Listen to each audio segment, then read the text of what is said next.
আসসালামু আলাইকুম। এটির বাংলার প্রতি ঘন্টার সংবাদে সবাইকে স্বাগত জানাচ্ছি। আমি ভাবনা আহমেদ।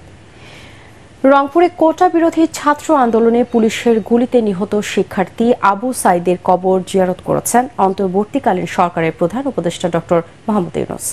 এ সময় তার সাথে ছিলেন উপদেষ্টা পরিষদে থাকা দুই ছাত্র প্রতিনিধি নাহিদ ইসলাম ও আসিফ মাহমুদ। ঢাকা থেকে হেলিকপ্টারে সকাল 11টায় আবু সাইদের গ্রামের বাড়ি পীরগঞ্জে পৌঁছান তিনি। আবু সাইদের কবর জিয়ারতের পর আবেগঘন পরিবেশে সেখানে নীরবে কিছুক্ষণ দাঁড়িয়ে থাকেন প্রধান উপদেষ্টা এবং অন্যান্যরা। এরপর সাইদের বাড়ির আঙিনায় যান ডক্টর ইউনূস। জড়িয়ে ধরেন শহীদ আবু সাইদের বাবা মা ও স্বজনদের।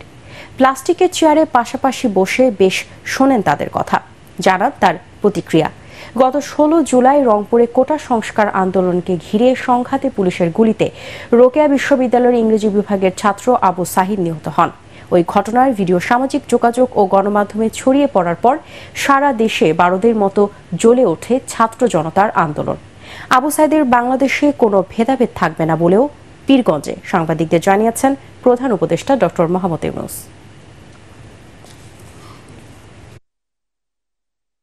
আবু সাইদ এখন এক পরিবারের সন্তান না, বাংলাদেশের যত পরিবার আছে তাদেরই সন্তান, এবং তারা অধিকার তাকায় থাকবে। যারা ছোট ছেলে মেয়ে বড় হবে, তারা স্কুলে পড়বে, আবু সাইদের কথা নিজে নিজে প্রস্তুতি হবে। আমিও ন্যায়ের জন্য লড়বো, আমিও প্রতিবেদন দেব। সেই হলো এই আবু সাইদ। আবু সাইদ এখন ঘরে ঘরে, প্রত্যেক ঘরে আবু সাইদ, এবং বাংলাদেশের যত পরিবার আছে সব পরিবারের সন্তান, এবং বাংলাদেশে এখানে জাতি ধর্ম নির্বিশেষে সবারই সন্তান। এটা আবু সাইদের বাংলাদেশ। এই আবু সাইদের বাংলাদেশে কোনো ভেদাভেদ নেই। সুপ্রিম কোর্টের প্রধান বিচারপতি সরকারের সাথে আলোচনা না করে ফুল কোর্ট মিটিং ডাকায় ক্ষোভ প্রকাশ করেছে বৈষম্য বিরোধী ছাত্র আন্দোলনের সমর্থক আইনজীবীরা। তারা অভিযোগ করেছে ফ্যাসিবাদের মদতপুষ্ট ও নানা অপকর্মে জড়িত প্রধান বিচারপতিকে পদত্যাগ করতে হবে। ফুল কোর্ট মিটিং ডাকার প্রতিবাদে আইনজীবীরা ইতিমধ্যেই কোর্ট প্রাঙ্গণে জড়ো হয়েছেন। ছাত্র জনতার দাবির প্রতি শ্রদ্ধা জানিয়ে প্রধান বিচারপতি তার পদত্যাগের বিষয়ে সিদ্ধান্ত নেবে বলে আশা প্রকাশ করেছেন অন্তর্বর্তীকালীন সরকারের আইন উপদেষ্টা ডক্টর আসিফ নজরুল। সচিবালয়ে সাংবাদিকদের তিনি বলেন, যেসব বিষয়ে সংস্কার প্রয়োজন তা সম্পূর্ণ করতে কাজ করছে অন্তর্বর্তীকালীন সরকার। এ সময় তিনি আরও বলেন, জনগণের জন্য যেসব আইন খারাপ তা সংস্কারে কাজ করবে আইন বিভাগ। রাজধানীর বেশিরভাগ এটিএম মেশিনে টাকা নেই, ফলে অধিকাংশ বুথ এখন কার্যত অচল। এমন পরিস্থিতিতে চরম ভোগান্তিতে পড়েছেন গ্রাহকরা। অনেক বুথ সচল থাকলেও মিলছে না প্রত্যাশিত টাকা। গত 7 দিন ধরে এটিএম সেবায় এই সংকট তৈরি হয়েছে। ব্যাংক কর্মকর্তা বলছেন, নিরাপত্তার সংকটে তারা এটিএম বুথে টাকা পাঠানো বন্ধ রেখেছেন। এমনকি ব্যাংকের অনেক শাখাতেও টাকার অভাব দেখা দিয়েছে। সারা দেশে প্রায় 14,000 এটিএম বুথ রয়েছে, যার প্রায় সবই এখন বন্ধ। এদিকে নিরাপত্তার স্বার্থে ব্যাংক থেকে বৃহস্পতিবার টাকা উত্তোলনের সীমা আরোপ করে বাংলাদেশ ব্যাংক। এক হিসাব থেকে 1 লাখের বেশি টাকা উত্তোলন করা যায়নি এদিন।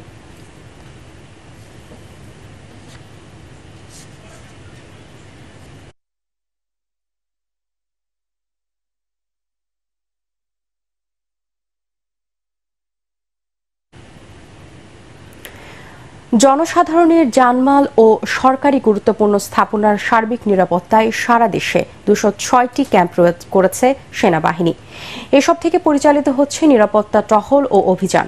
এক সংবাদ বিজ্ঞপ্তিতে এ তথ্য জানিয়েছে আন্তঃবাহিনীর জনসংযোগ পরিদপ্তর আইএসপিআর। সেনাবাহিনীর নেতৃত্বে আইনশৃঙ্খলা রক্ষাকারী বাহিনীর দুটি দল এরই মধ্যে জামালপুর কেন্দ্রীয় কারাগার ও চট্টগ্রাম কেন্দ্রীয় কারাগার থেকে পালানো বন্দীদের বাধা দেওয়া এবং কারাগারের অস্ত্র গোলাবারুদ রক্ষা করেছে। দেশের বিভিন্ন এলাকায় একাধিক ভাঙচুর লুটপাট প্রতিহত করার পাশাপাশি সংখ্যালঘুদের নিরাপত্তাও কাজ করছেন সেনা সদস্যরা। রাজধানীর 29টি এবং দেশের 417টি থানাও সেনা পাহারায় চালু হয়েছে বলে জানানো হয় আইএসপিআর এর পাঠানো বিজ্ঞপ্তিতে।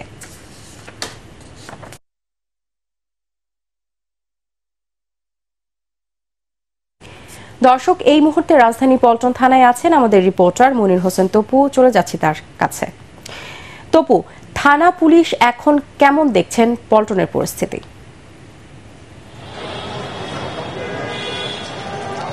ধন্যবাদ ভাবনা। আপনাকে জানিয়ে রাখি যে রাজধানী জুড়ে যে পুলিশিং যে কার্যক্রম রয়েছে সেই কার্যক্রম এখনো কিন্তু পুরোদমে চালু হয়নি। আমরা রাজধানী বিভিন্ন থানায় ঘুরেছি, আমরা দেখেছি যে পুলিশের যারা সদস্য যে সকল থানা চালু হয়েছে সেই থানাগুলোতে তারা উপস্থিত রয়েছেন। তবে বেশিরভাগ পুলিশ সদস্য আমরা দেখেছি যে এখনো তারা সাদা পোশাকে তারা তাদের কার্যক্রম পালন করছেন এবং পুলিশিং দায়িত্ব পালন করছেন। তবে তাদের যারা ওখানে থানাগুলোতে যে ঊর্ধ্বতন যারা কর্মকর্তারা যারা উপস্থিত রয়েছেন তারা যেটি বলছেন যে শুধুমাত্র তারা তাদের যে থানার মধ্যে থেকে তাদের যে যতটুকু সেবা দিতে পারবেন সেই কার্যক্রম তারা আপাতত করছেন। সাধারণত এখন পর্যন্ত তারা বাহিরে যে তাদের যে কার্যক্রম রয়েছে সেই কার্যক্রমগুলো পরিচালনার জন্য এখনো তারা আস্থা ফিরে পায়নি। আমি এখন আছি যে রাজধানীর যে গুরুত্বপূর্ণ যে পল্টন মডেল থানা রয়েছে সেই থানায়। আপনি দেখতে পাচ্ছেন যে এই থানায় এখন পুরোপুরি পুড়ে গিয়েছে, আগুনে ঝলসে গিয়েছে। এই থানায় কোনোভাবে কার্যক্রম পরিচালনা করার মতন কোনো এখন পর্যন্ত কোনো ধরনের ব্যবস্থা হয়নি। আমরা এখানে দেখতে পাচ্ছি যে সিটি কর্পোরেশনের পরিচ্ছন্ন কর্মী তারা এখানে উপস্থিত হয়েছেন, তারা তাদের কার্যক্রম পরিচালনা করছেন এবং এখানে যারা যেহেতু বিদ্যুৎ থেকে লোকজন আসছেন এবং বিদ্যুৎ সংযোগ দেওয়ার জন্য তারা সর্বোচ্চ চেষ্টা করছেন এবং থানা যাতে কার্যক্রম যাতে পুরোপুরিভাবে পরিচালিত হয় সেই জন্য তারা চেষ্টা করছেন, যে ধরনের ব্যবস্থা নেওয়ার সেই ধরনের ব্যবস্থা নিচ্ছেন। আর রাজধানীর যদি পুরো খবর যদি আমি একটু জানাতে চাই, মেট্রোপলিটনের যে 110টি থানা রয়েছে সেই থানার মধ্যে আমাদের পুলিশ সদর দপ্তর থেকে জানানো হয়েছে যে এখন পর্যন্ত 70টি থানা তাদের কার্যক্রম চালু করেছেন। তবে পুলিশিং এর যে পুরো কার্যক্রম রয়েছে সেই কার্যক্রম কিন্তু এখনো সুষ্ঠুভাবে পরিচালনা করতে পারছেন না। তাদের মনের মধ্যে এখনো অনেক ধরনের ভয়ভীতি কাজ করছে এবং আস্থা জনগণের মধ্যে যে পুলিশের প্রতি যে আস্থা ছিল সেই আস্থা অর্জনের জন্য এখন তারা মনে করছেন যে সবচেয়ে বড় চ্যালেঞ্জ হবে এবং তারা তাদের যে সেবা কার্যক্রমগুলো রয়েছে সেই সেবা কার্যক্রমগুলো চালু করার মাধ্যমে জনগণের মধ্যে তারা আবার সেই আস্থার জায়গা ফিরে আনবেন এবং জননিরাপত্তার জন্য একই সাথে রাতে ঢাকায় যে আমরা সাম্প্রতিক গেল 2-1 দিন ধরে যে ঘটনাগুলো শুনছি, অনাকাঙ্ক্ষিত যে ডাকাতি ছিনতাইয়ের ঘটনার মতন ঘটছে সেগুলো বন্ধের জন্য তারা কার্যকরী পদক্ষেপ নেবেন। আর আরেকটু বিষয় জানিয়ে রেখি যে এই থানাগুলোর যাতে পুলিশ কার্যক্রম যাতে পরিচালনা করতে কোনো ধরনের সমস্যার সম্মুখীন না হয় সেজন্য আমরা দেখেছি যে প্রায় প্রত্যেকটি থানায় আমরা দেখেছি সেনাবাহিনীর সদস্যরা তারা এখানে এসেছেন এবং তারা তাদের যে কোনো ধরনের সহযোগিতা বা নিরাপত্তার জন্য যে কোনো ধরনের সহযোগিতা প্রয়োজন হলে সেনাবাহিনীর সদস্যরা সেই কার্যক্রম পরিচালনা করছেন এবং জনসাধারণ যারা রয়েছেন, এলাকাবাসী যারা রয়েছেন, স্থানীয় জনগণ তারাও এসে এখানে সাহায্য সহযোগিতা করার চেষ্টা করছেন এই থানা কার্যক্রমগুলো যাতে পুনরায় চালু হয় এবং মানুষের নিরাপত্তার জন্য যাতে তারা আবার পুনরায় কাজ করতে পারে পুলিশ।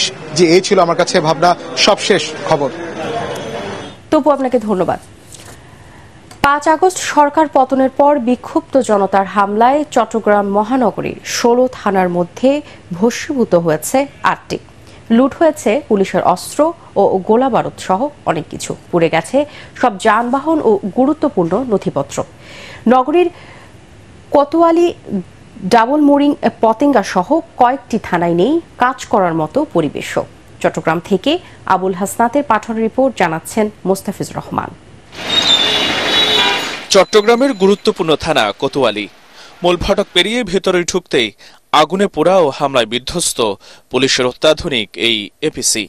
আশপাশে পুড়ে ভস্মীভূত হয়ে আছে থানার যানবাহনও। ভারপ্রাপ্ত কর্মকর্তা, ডিউটি অফিসার সহ অন্যান্য কক্ষ পুড়ে কয়লা হয়ে গেছে।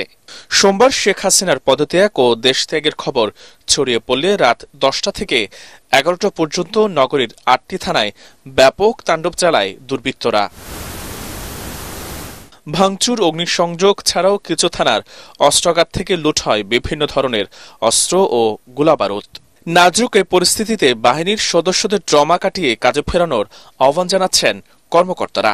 অচল অবস্থা থেকে কাটিয়ে ওঠার জন্য আমরা চেষ্টা করছি আমাদের সকল ফোর্স অফিসারদের কাছ থেকে কথা বলে তারা যে ট্রমাটাইজড রয়েছে, তাদের অনেক সহকর্মীকে সন্ত্রাসীরা নৃশংসভাবে হত্যা করেছে, তাদের সেই সহকর্মীদের জন্য তারা অত্যন্ত ব্যথিত, মর্মাহত। পুড়িয়ে দেওয়া থানাগুলোর দ্রুত সংস্কার, অগ্রাধিকার ভিত্তিতে যানবাহন সরবরাহ, আগ্নেয়াস্ত্র সহ অন্যান্য সরঞ্জাম না পেলে থানা পুলিশের কাজ পুরোপুরি করা কঠিন হবে বলেও জানান কর্মকর্তারা। যে সমস্ত স্থাপনাগুলো জ্বালিয়ে দেওয়া হয়েছে, নষ্ট করা হয়েছে এবং আমাদের যে যানবাহন বলতে কিছুই নেই, সেগুলো যাতে অগ্রাধিকার ভিত্তিতে সর্বপ্রথম আমাদেরকে সাপোর্ট দেওয়া হয়, সেটি আমরা নতুন সরকারের কাছে আবেদন জানাই। অগ্নিসংযোগ ও লুটপাট করেও ক্ষান্ত হয়নি দুর্বৃত্তরা। নগরীর কোতোয়ালি থানার অস্ত্রাগার ভেঙে লুট করা হয় নানা ধরনের অস্ত্র, যেখানে ছিল সাধারণ নাগরিকদের জমা দেওয়া ব্যক্তিগত কিছু অস্ত্র। শুক্রবার নগরের পাঁচলাইশ, চকবাজার থানা সহ অন্যান্য থানায় কিছু পুলিশ সদস্যদের উপস্থিতি দেখা গেলেও তারা ছিলেন সাদা পোশাকে, সেনা পাহারায়। বিভিন্ন জায়গায় পুলিশের অনুপস্থিতিতে তারা লুটতারাজ করছে। এরা মানে ছাত্র জনতার নামের উপর এটা চালিয়ে দেওয়ার চেষ্টা করছে। সেজন্য তখন তাদেরকে আমরা বলেছি, অনুরোধ করেছি, আপনারা যত দ্রুত সম্ভব আপনারা থানায় ফিরে আসেন। তবে সংকট হলেও দ্রুত সময়ের মধ্যেই বন্দরনগরীর বেশিরভাগ থানায় পুলিশের কার্যক্রম শুরু হবে বলে আশা করছেন সংশ্লিষ্টরা। Bureau report, ATN Bangla. দুর্বৃত্তরা যেন দেশের সাম্প্রদায়িক সম্প্রীতি বিনষ্ট বা রাষ্ট্রীয় সম্পদ ধ্বংস করতে না পারে তা আমাদেরকে নিশ্চিত করতে হবে। দেশ আমাদের, দেশের সম্পদও আমাদের। নিজে সতর্ক থাকুন, অন্যকে সচেতন করুন। পরবর্তী সংবাদ দেখার আমন্ত্রণ জানিয়ে এখনকার মতো শেষ করছি। এটিএন বাংলার সংবাদ ইউটিউবে দেখতে ব্রাউজ করুন, youtube/ATN বাংলা নিউজ। ধন্যবাদ সবাইকে।